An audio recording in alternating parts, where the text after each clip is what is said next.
This is Rock and Roll Grad School with your hosts Heidi Hedquist and Luke Poling. Take our hands, we're off to Never Never Land. Hello, kiddies.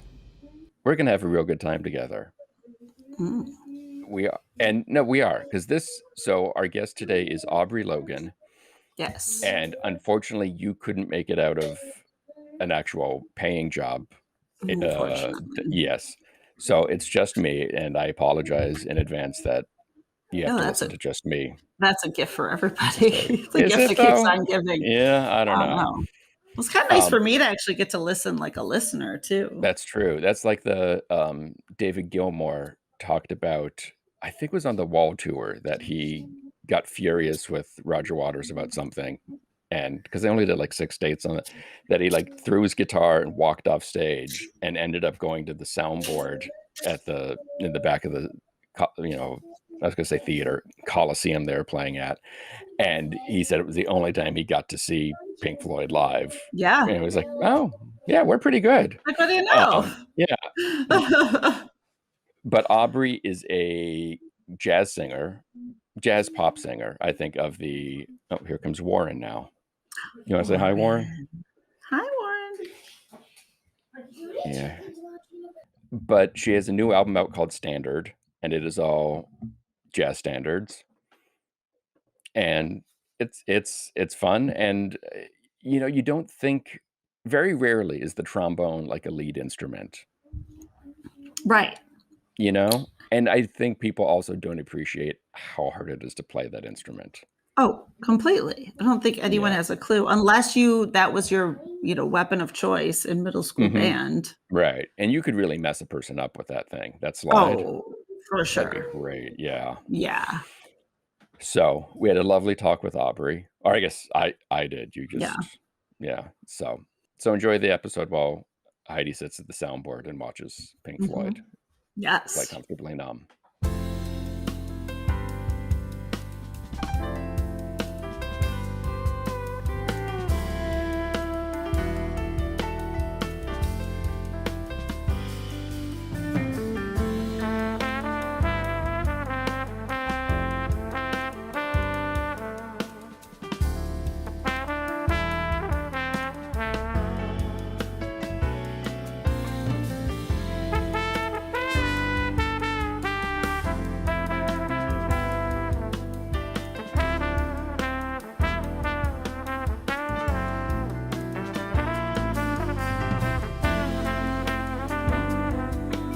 How does one get into the trombone? What age were you where you turned to your parents and said, Mom, Dad, I'd like to be a jazz trombonist? Right. Well, I'll back up a little bit. My parents are music teachers. My mom is my mom is a choir director. My dad's a band director. K through 12 music. They taught, 35-year public school teaching veterans. And that's how they met. And it wasn't really exactly the fact that they taught me music, although that did, because I would overhear them teaching private lessons. There'd always be teenagers in and out of the house just taking lessons, and I'd hear their repertoire and memorize it, indirectly. But I wanted to sing from a very young age because of who they were playing in the house on their own playlists.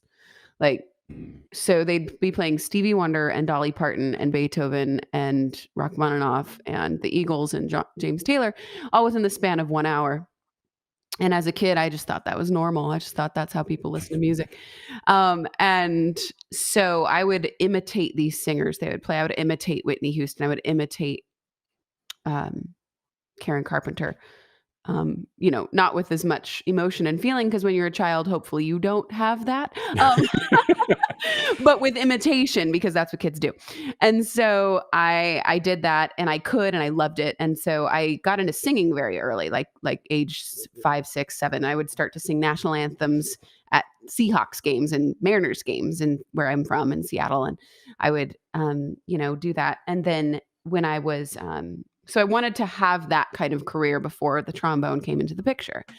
And so the way the trombone came into the picture was a little later, I was doing musical theater roles in my community. Had my first job doing that as a, before age 10. And then by the time I'm 12, 13, I want to be back at school with my friends, like it's very important to me. Because everything at age 13 is a total crisis of life. And yeah, so I was back in, you miss quite a bit of school doing the musical theater thing. And so I'm back in school with my friends, and I'm in the nerdy kids classes, and they're all my friends. And my mom is the choir director at my school at the time. So there's no way I'm going to be in choir, but I miss the music, and my friends were all in band. And so my mom asked her colleague, the band director, can Aubrey join band? And he said, sure. What does she play? And she said, well, nothing, but she reads music. She plays a little piano, and she sings. So she'll learn fast, because all the kids had started band a couple years before me. So I'm like, Mom, you can't let me in there. That looks bad. And I can't look like I just joined and he let me in the regular band, even though I'm not in beginning band, but he let me in. We did tell the truth. I could read music. I just didn't have an instrument. And my dad, Right. who was a trumpet player, brought home several instruments from his school, where he was a principal at the time, like from his band director. He brought home a saxophone, a trombone, a French horn, a clarinet, a flute. I tried to play them all in one night. And I could make a sound on the trombone. And I had I thanks to my parents' eclectic taste in music, I had a picture in my mind of bands like Chicago and James Brown. And I'd seen a trombone. I knew what it sounded like. It's very similar to the human voice, which is what I already used all the time because it's so flexible. And so I picked it because of that, and kind of like crammed a year's worth of trombone in 2 weeks, because I wanted to pass my friends, not just join them, but pass them. And Of course. I never put it down. So when I started playing the trombone, and I really do thank my middle school band director for this, because, excuse me, my camera. Yeah. Quite all right. Yeah, there we go. I do thank my middle school band director for this. He exposed us I joined the middle school jazz band, and he exposed us quickly to Count Basie and taught us how to swing. And that's not something you can really learn late in life very you well. cannot. And so, No. because of that, I fell in love with jazz. And then I realized, I'm playing jazz, and all these songs I'm playing are kind of familiar, because a lot of them were in musical theater, which I was exposed to already, except the key difference is these singers are singing it the way they want. Ella Fitzgerald, Nat King Cole, whereas like all these musical theater folks are singing it the same way every night, and with like a ton of enunciation and no variation. So I'm like, ooh, I can improvise within a framework on this music, and I can play the trombone and sing. So that's why all that jazz came into my pop writing, even when I write like this album, Sunshine is Expensive, it's clearly a lot of pop songs that I've written, but like it's very jazzy. And this next album is a traditional jazz album, which I haven't done yet. Little did you know, I'm assuming, looking at all these instruments laid before you, that you're picking probably one of the harder ones to play well. I had an inkling, because I did realize it didn't have buttons on it. Right. That's okay. That's a tip off. Sure. I had an inkling. I think it's hard to play. It's hard to play well. It is kind of like, I went to Berklee College of Music, and like all the saxophone players are practicing for hours, and physically the trombone can't do that. You can't do that. Your muscles will fatigue, and you have to stop. Right. And then like, as far as playing fast, yeah, there's definitely a bit of a handicap on the trombone. And it's interesting too. I mean, at that age, to pick jazz, to pick something that's, like you said, to learn to swing correctly in music.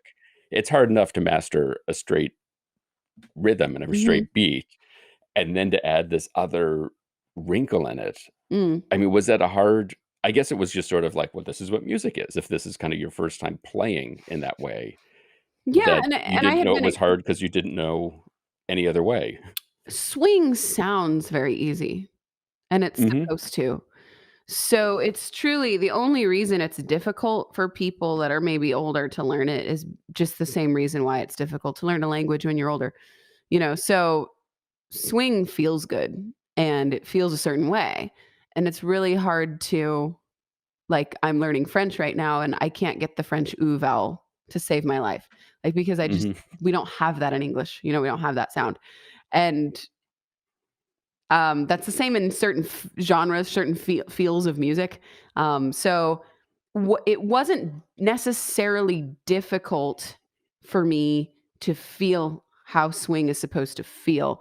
And part of that is because my parents were already playing it in my ears growing up. They were already playing Clark Terry and Dexter Gordon and all of that and Louis Armstrong. I was hearing it my whole life. So it was just like, oh, this is how you apply it. Which my band director, there is math to swing. It's two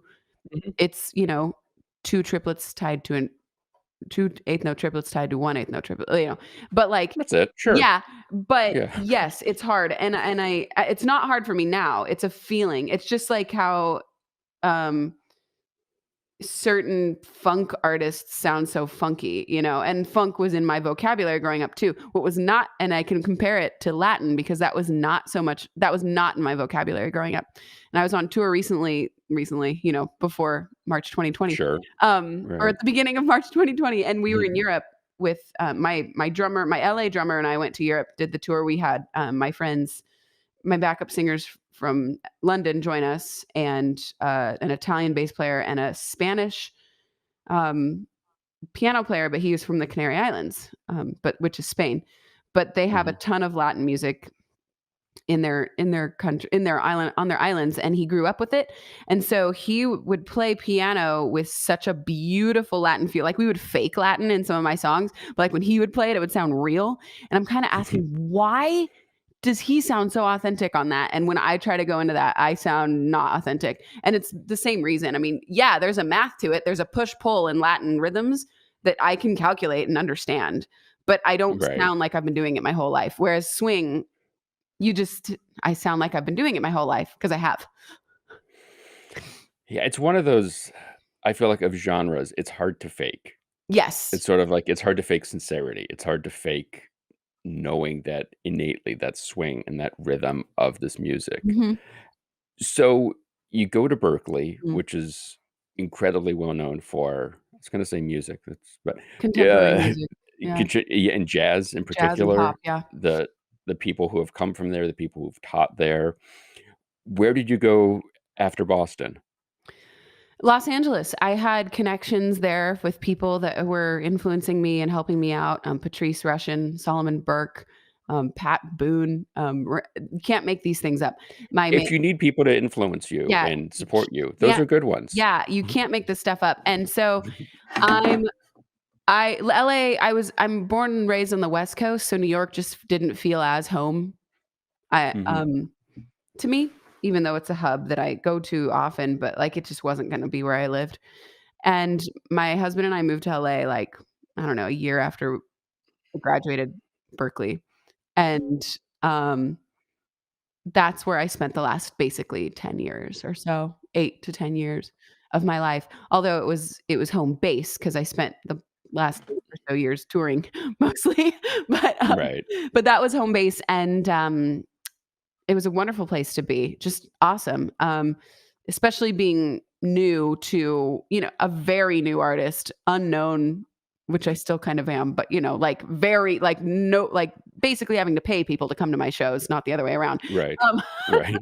Yeah. So that's where I went next. And that's where I, music school was over and, how to run your business school had begun, and, I didn't know how hard that would be, but I don't think anybody does. I don't think that's a normal thing to know.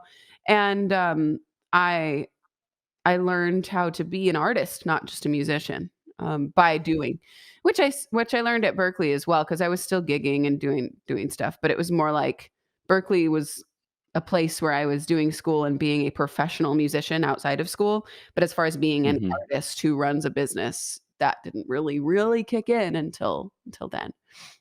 Right. Well, if you knew what it was, you probably wouldn't go into it and go through the hardships of being an artist. If we knew our futures, we wouldn't be able to handle it, would we?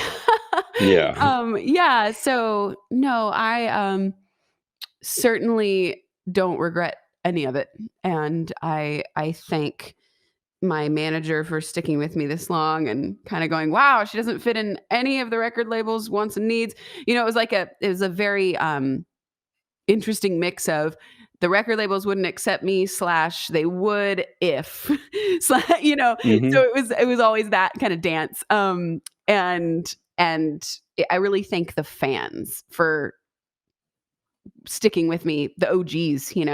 It's the only reason I have a Billboard thing on my wall is because of them. They pre-ordered albums Right. before they're out. They follow me. They are essential, and I thank them from the bottom of my heart, truly. Yeah. Well, and you pick a sort of difficult genre that's not necessarily burning up the pop charts.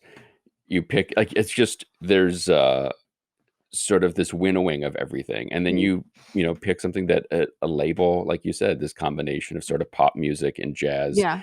is a hard thing to classify. It's a hard thing to put on the back of a poster as sort of Mhm. like as a here you Yep. go, this is what you're going to see. Yeah.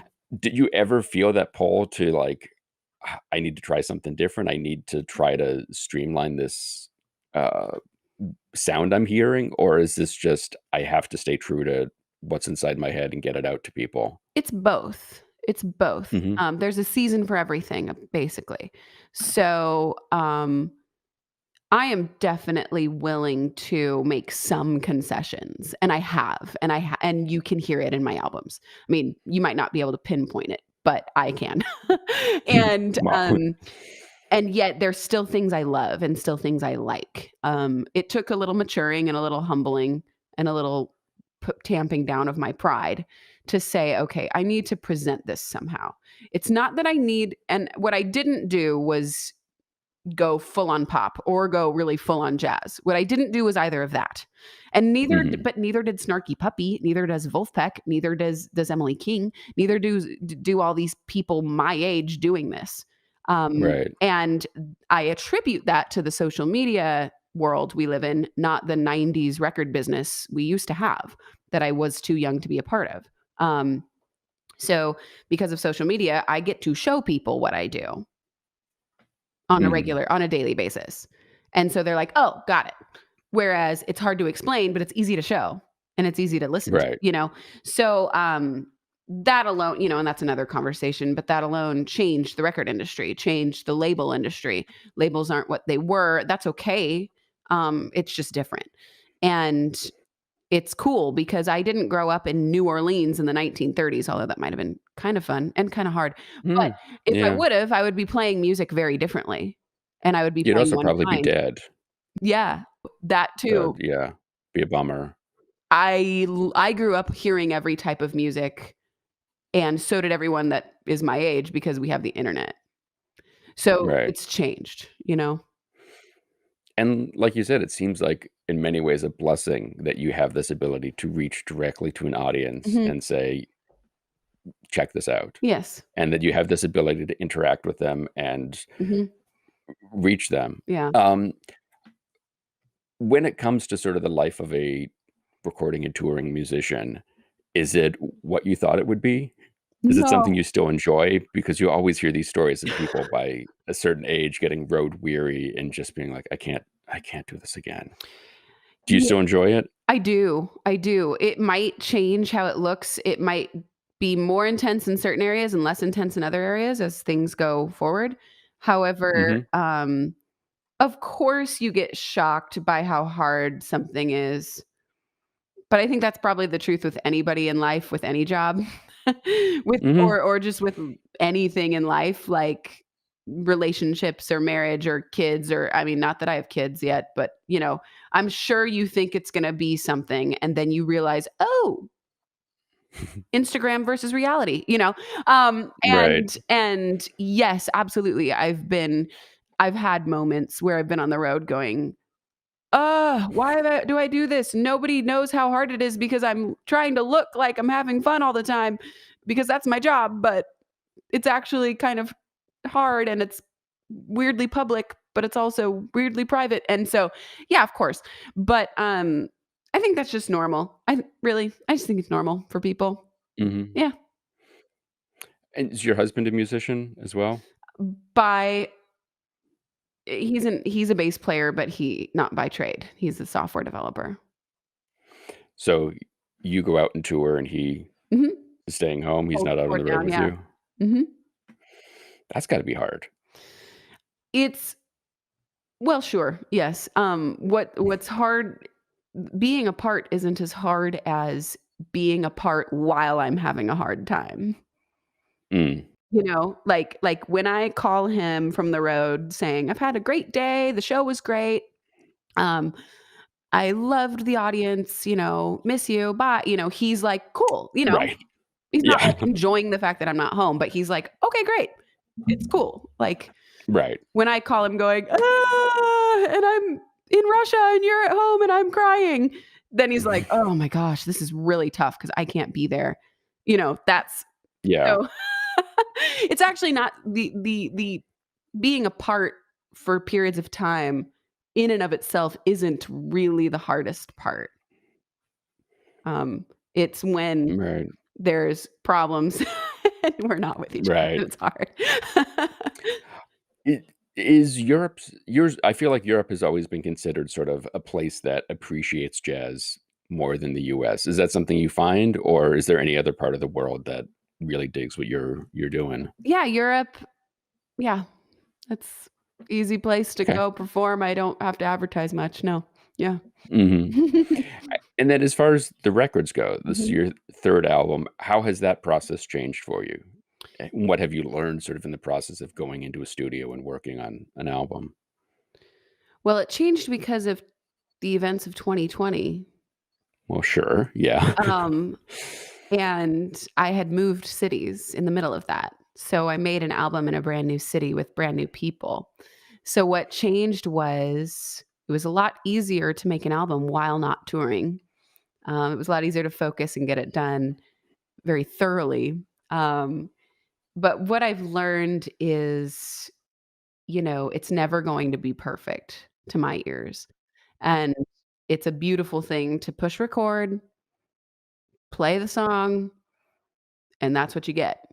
And you might play it better in a few years, but this is what people are gonna listen to in their Spotify. Like, because I still do a very live situation with my recording. I mean, this is a jazz album, so we were no tracking, we were all in the room, we pushed record, you're getting one take, if we didn't, it wouldn't sound like jazz. Grab your coat and get your hat. Leave your worries on the doorstep.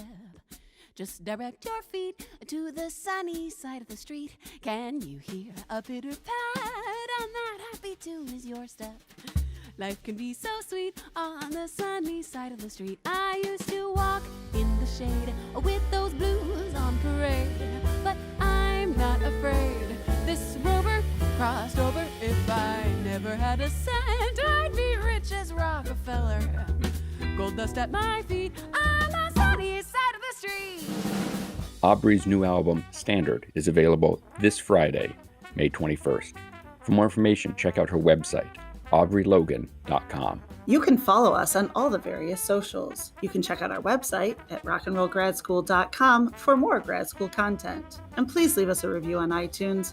We're tired of asking our family members to do so. Today's show was produced by myself and Heidi Hedquist. Our reluctant executive producers are John Sauvé and Sandy Stone.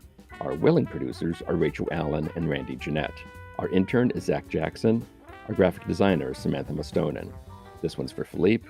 Thank you, good night, and may all your favorite bands stay together.